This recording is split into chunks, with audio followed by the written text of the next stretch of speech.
Welcome to another edition of Maza's Musings. Today is going to be, I hate to say it, it's going to be a little bit of a bummer. There have been some things that went on this week that I feel I had to bring up. It's not very fun, but they're things that, hey, this is Maza's Musings, and these are things that I've been musing on lately. But at the same time, we do want to have a little bit of fun. I recognize that that's what this podcast primarily is about. So we will talk some Red Sox. We will talk some Patriots. I promise you at some other points we will get into some other topics, but these are some of the things that are front of mind and that we have the time for in this limited podcast. So I hope you hang with me through some of the more serious topics that I bring up at the beginning of this podcast, but I do promise you we get to some fun at the end and some good news. So hang with me, and here we go.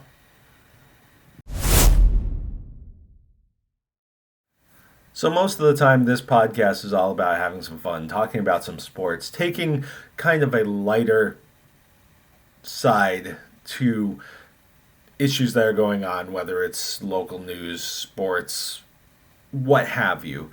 But obviously sometimes there are serious situations that need a serious tone. And one of those was the officer-involved shooting in which a Wilbraham police officer was shot over the past weekend.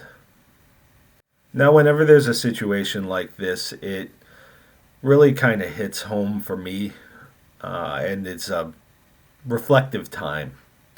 I grew up with a grandfather and an uncle who were both police officers. And as a kid, I didn't necessarily understand the job outside of the broad idea of what a police officer does. My recollection of my grandfather in uniform was mostly when he worked hockey games at the Springfield Civic Center. And by the time that I have a vivid memory of him as a police officer, he was working at the Springfield Courthouse. And I recall visiting him in the police room there, both as a kid and when I was older and a young teenager working an internship with the DA's office. My uncle was a state trooper, and so that was something even more enigmatic for me as a kid. I knew that he was an officer, I knew he was a trooper, but there was much more of a disconnect from what he did. And my grandfather never really talked to me about what he experienced in his nearly 30-year career that started in the early 70s. And it wasn't until years later, when I was an adult, when my uncle became more open with me about the work that he did. And it was then that I came to understand how many, quote-unquote, hockey injuries were maybe something else. Or when he didn't turn up at a family function or something like that, that maybe it was because he didn't want to worry people. When my uncle retired, I remember he didn't really want a party, but he ended up not putting up as much of a fight about a party as I thought he might. And he explained why. Police officers take for granted that they have a dangerous job.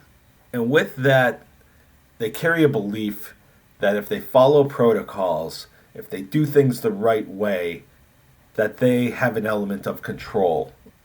And that is part of what gives them the confidence to do the job and to walk into those dangerous situations. But for loved ones, there is none of that control. Any phone call could be that phone call. So that was a very poignant moment for me when he was explaining that the party was not necessarily for him. It was for everyone who had dreaded those phone calls.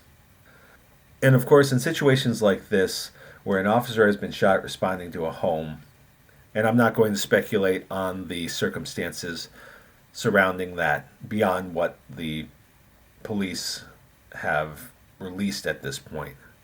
But those kinds of situations really make people around here, and especially me, think about Springfield police officer Kevin Ambrose, who was killed in the line of duty while responding to a domestic dispute. I covered the aftermath of Ambrose's murder, and it was a surreal experience and one of the most impactful of my career. I mean, the sight of hundreds, maybe thousands of police officers and other public safety and law enforcement personnel forming a river of blue down Parker Street in Springfield in front of St. Catherine of Siena Church, and residents lining the streets to pay respects. To this day, it stands out as one of the most awe-inspiring and simultaneously heartbreaking scenes I have ever witnessed. There is an image of a little boy, he was probably about 6, standing on the sidewalk in front of the church as Kevin Ambrose's cruiser and hearse went by. And the little boy was dressed as a police officer, and I couldn't help but be moved by that scene. And it's something that has stuck with me. It's one of those images that I think of anytime that I come across one of these stories of an officer wounded or killed in the line of duty. While anyone's sacrifice while protecting another is tragic, Kevin Ambrose's personality and character made him a respected member of the department, and he had an immense positive impact on the communities in which he lived and in which he served. And that, in a lot of ways, compounded the sorrow for people. And for my family especially, this was the case. Now, I didn't know Kevin Ambrose personally, but he was the officer who responded when my great aunt passed. And his empathy and good nature is something that my family talks about as something that really helped them through the painful process. And my mother tells a story about how she went over to my aunt's house afterwards to take care of something and set off the alarm. And Kevin Ambrose, Officer Ambrose, was the one who responded. And he was able to provide a moment of levity to the entire situation that my mother still talks fondly about today. So I tell this story kind of to bring it back to humanity, that there is a humanity to all of these situations. And on top of this being an officer who likely has a family and people who care about him, the officer is responding to situations where he's trying to protect people who also have families and who are going through maybe their worst moments. So remembering that in these situations that there is a very human element beyond the headlines, beyond the social media posts, these are human beings. And that's something that we should all keep in mind when we're talking about this, when we're thinking about this, when we're deciding how we're going to respond to it. Keep humanity in mind. And hopefully everybody involved can find some manner of peace.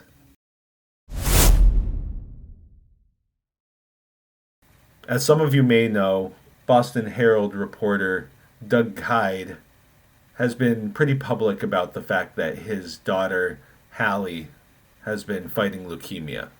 And he recently announced that Hallie, in spite of her tenacious battle with it, unfortunately passed.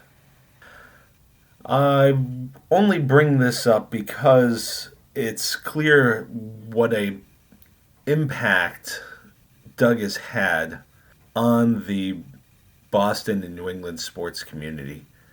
I was recently listening to the podcast Pat's Interference, which features Andrew Callahan, who's Doug's colleague at the Boston Herald, and he's a frequent guest on that show. And Andrew Callahan really spoke a lot about what I had kind of gathered about Doug over the years of following his career.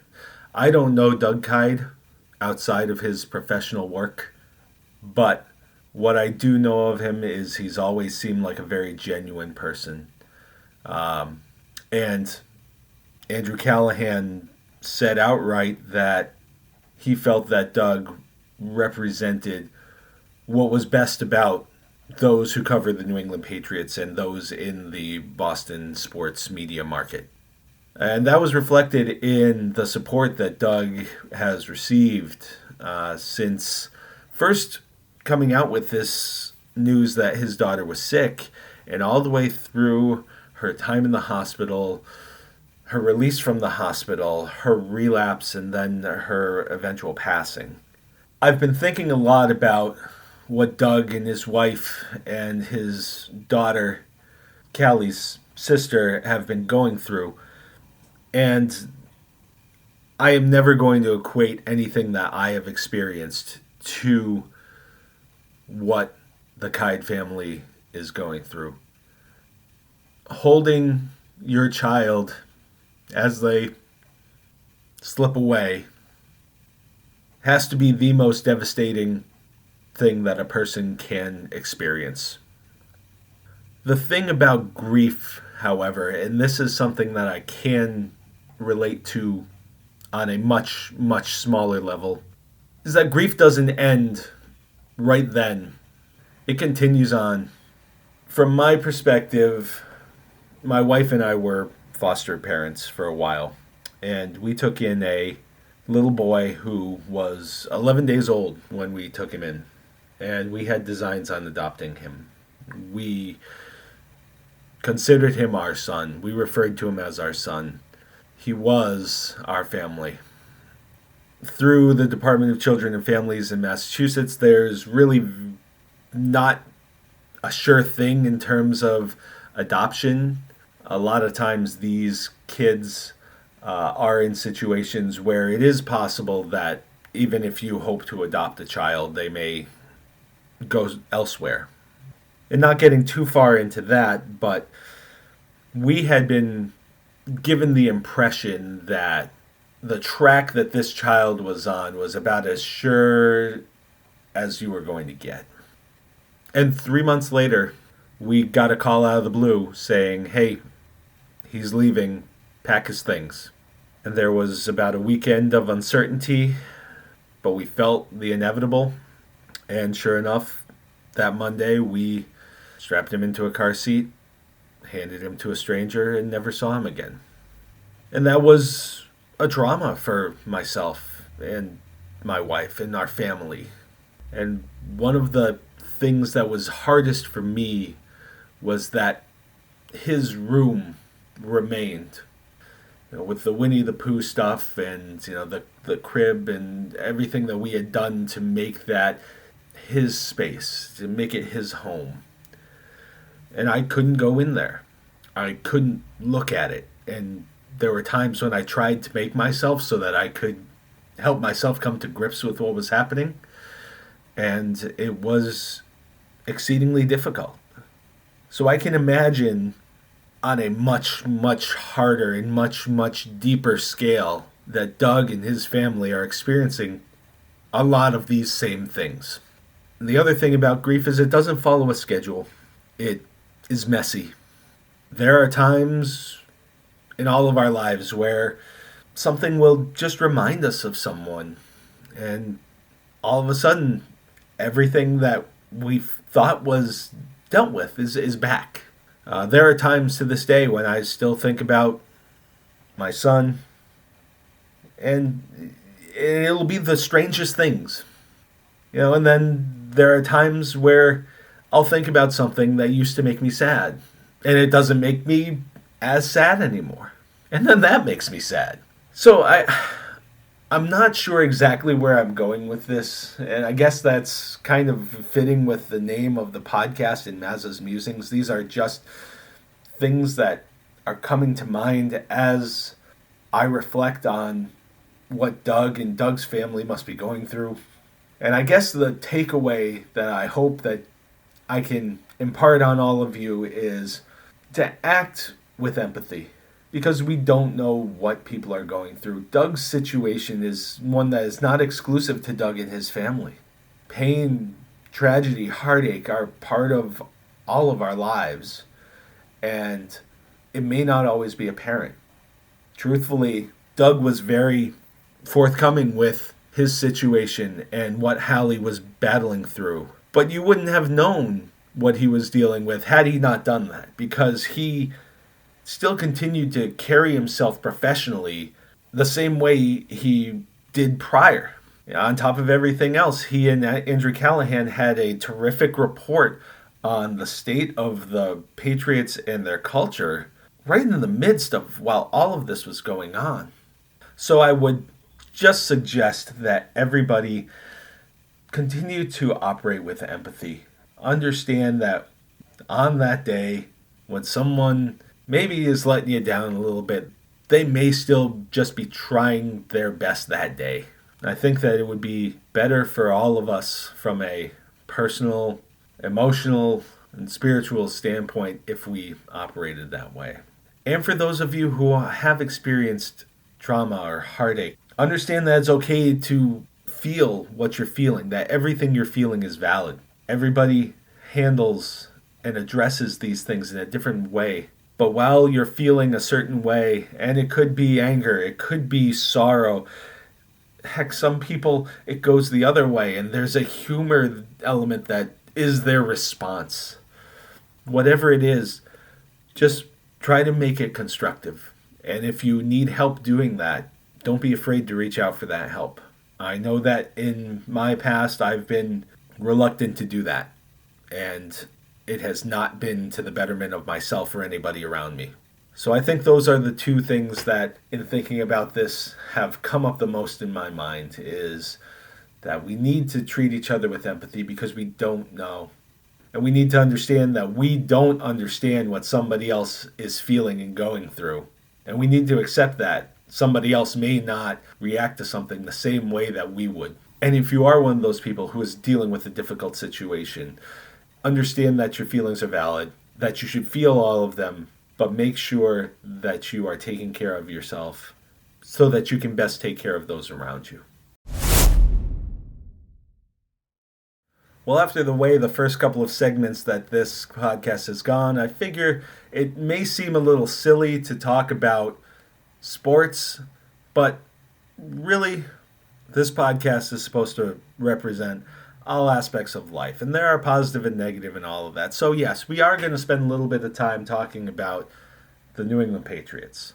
Namely, it seems that the coordinator search is starting to heat up, especially that for offensive coordinator. Now, of course, while it appears that DeMarcus Covington, the defensive line coach, has the inside track on the defensive coordinator job, the offensive coordinator job is a little bit more intriguing. So far, as of this recording, the Patriots have talked to Zach Robinson and Nick Haley, both of which have been with the Los Angeles Rams, and Dan Pitcher from the Cincinnati Bengals. Now, Pitcher has since returned to the Bengals after promotion to offensive coordinator. So that, at this point, leaves Zach Robinson and Nick Haley, which obviously, being from the Rams, they are part of the Sean McVay tree, which is an offshoot of the Shanahan tree. Now, there's been a lot of talk about the Patriots wanting to move to, or more specifically, people wanting the Patriots to move to a more modern offensive system, and McVay's system and the Shanahan system kind of fall into that. Both of these guys have some ties to the Patriots. Obviously, Haley was a coach here for years, including the tight ends coach. He's currently the tight ends coach with the Rams as well. So he has familiarity with Mayo. And Robinson was a seventh-round pick of the Patriots. So there is some connection there, and there's been a lot of speculation that the Crafts are not going to want to completely go with someone that they don't know, that they don't understand, or who doesn't understand New England. So with all that said, there was a weird thing that's been going on with the talk about Josh McDaniels. The latest mention of this was on Pat's Interference, the Andrew Callahan podcast. Jeff Howe from The Athletic said that McDaniels could very well be in line for this job. Now, we've heard a lot of people say, I wouldn't be surprised if McDaniels was brought in for this job. But Howe's comments to Andrew Callahan took on a little bit different tone. He said that if Belichick gets the job with the Atlanta Falcons, there's a very strong chance that McDaniels goes with him there. But if Belichick doesn't get that job, McDaniels probably jumps to the top of the list for the Patriots. My question is why? Especially if you are looking at guys like Robinson and Nick Haley, who would be bringing a very different system, and you're making it look and appear that you are going to be making systemic changes to your offensive system, then why all of a sudden, if he becomes available, do you jump back to a guy who runs the old system that you're kind of telegraphing that you're not sure is the way you want to go forward? It doesn't make a lot of sense to me. I know from a convenience standpoint, in terms of familiarity, etc., there's some kind of logic to that, but I don't really understand how that fits in with the way these other candidates operate. Dan Pitcher's another guy who is from that Shanahan tree. So you've got this whole, you've headed in a very specific direction, and this would be taking a U-turn that I don't quite understand. So I don't know what Jeff Howe has heard that has prompted him to make this informed opinion, but it's very interesting that this name keeps coming back up in a serious manner, not just a standpoint of fans who know something familiar and say, hey, what about this? But people who are pretty tuned into what the Patriots are doing and thinking are consistently still bringing up Josh McDaniels. The real question is this something that Mayo is on board for? And he's looking in this other direction because, well, Josh McDaniels isn't available, so we might as well do something different as opposed to trying to replicate what he did with someone else? Or is this something that would be kind of thrust upon him? I feel like that would be a step in the wrong direction, especially given Robert Kraft's comments that the family was going to stay out of the business of football operations as much as possible in the way that they had previously. So how this all works out is going to be very interesting to watch, and will really honestly be a bit of a window into how much leeway and how much freedom they are giving Jerod Mayo. So, of course, about 20 seconds after I recorded this podcast, it was announced that Raheem Morris is going to be the next coach of the Atlanta Falcons. Now, with this playing out the way that it has, it brings up that scenario that Jeff Howe was talking about, where Josh McDaniels is available. He isn't following Bill to Atlanta, and the question is whether or not the Patriots would seriously consider him for the offensive coordinator job.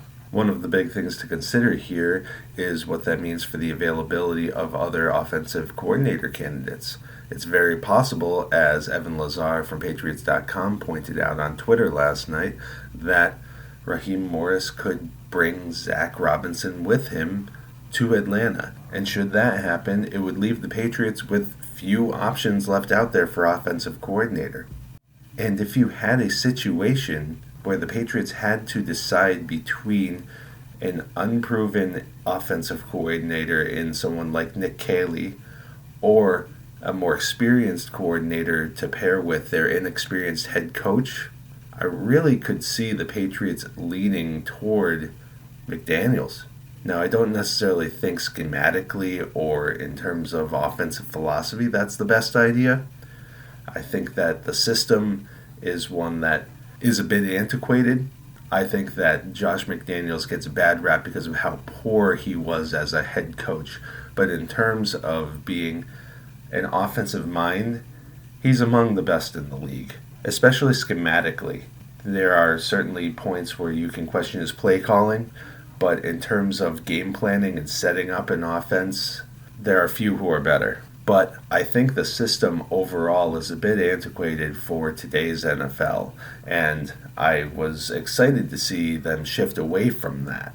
Regressing back to that may be a step back for the organization, but there's at least reasoning why it would make some sense as this offseason is playing out.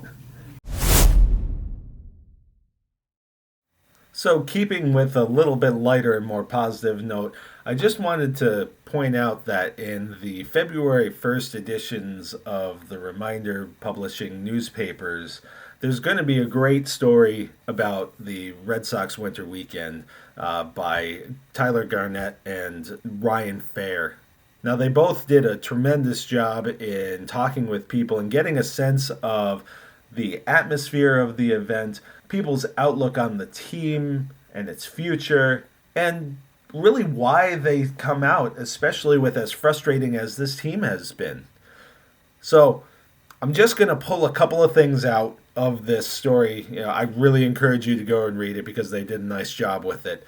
I just want to pull out a couple of things kind of to reflect not only that my sentiments that I've put out there on this podcast are not mine alone, and also kind of highlight that this fan base still wants this team and still wants this team to be good. Nobody's quitting on this team.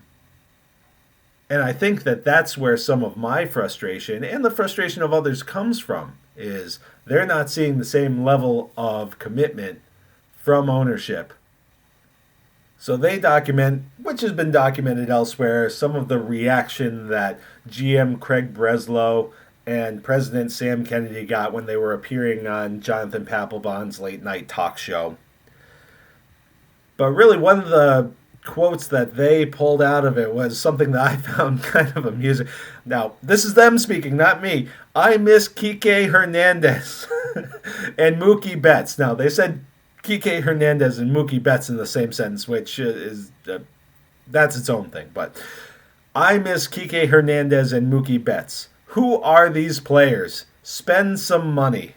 Now, Ryan and Tyler also did a tremendous job getting a sense from those in attendance as to why they are still coming to events like this, even though the team on the field has been so frustrated. And I think that that is something that is especially noteworthy as we have these conversations about the Red Sox ownership and their level of commitment, because the commitment of the fan base is unwavering.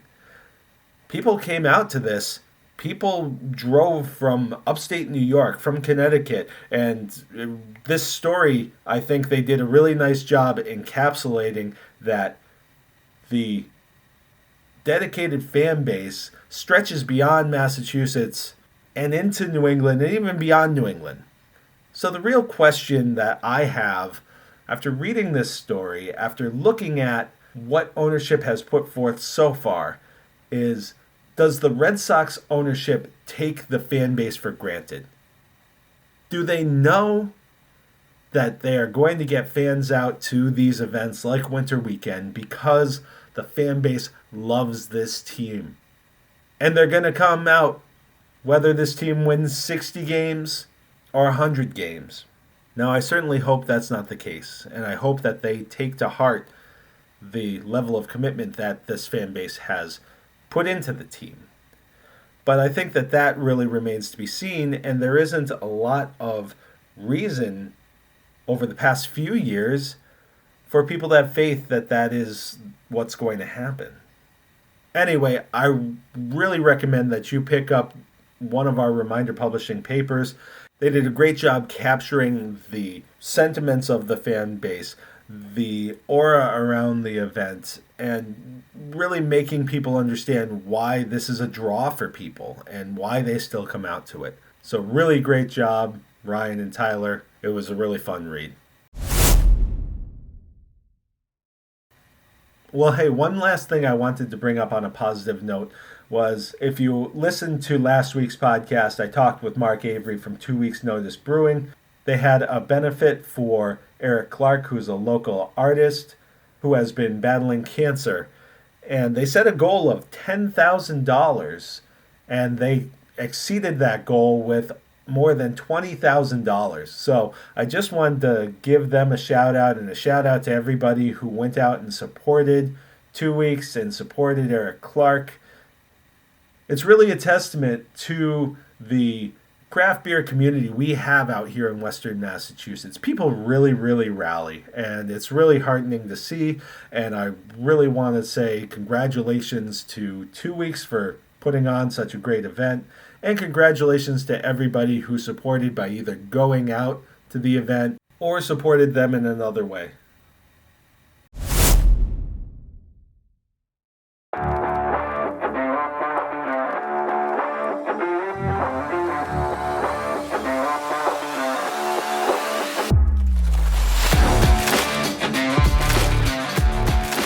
Alright, well that wraps another episode of Maza's Musings. I know this one had a little bit more serious tone than we've had in the past, and I promise you most of the time this is going to be all about having fun.